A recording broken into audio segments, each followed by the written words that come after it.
Welcome to Penrose Learning, where we make understanding easy. In this video, I will explain how to change your Jeep Wrangler key fob battery. First, let's get prepared. You will need a new CR 2032 coin cell battery, which is a common type for these fobs. Also, grab a small flathead screwdriver.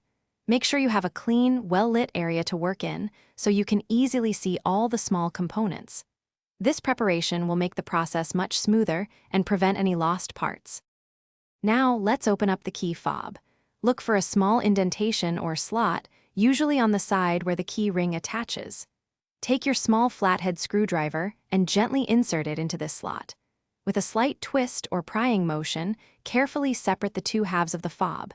Be gentle here to avoid damaging the plastic casing or the internal components. It should pop open with minimal effort. With the key fob open, you will see the old battery. Before you remove it, take a quick mental note or a picture of its orientation, specifically which side is facing up. This is usually the positive side. Now, gently pry out the old battery. Take your new CR 2032 battery and insert it into the compartment, ensuring the positive side, which often has a plus sign, is facing upwards, just like the old one. Finally, it's time to put everything back together. Carefully align the two halves of your key fob, making sure all the buttons and internal components are properly seated. Gently press the halves together until they snap securely into place. Once reassembled, test your key fob immediately to ensure it's working correctly.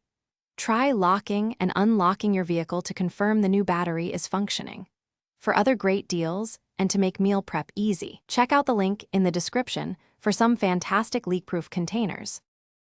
Thanks for watching. If this was helpful, leave a like and consider subscribing. See you next time.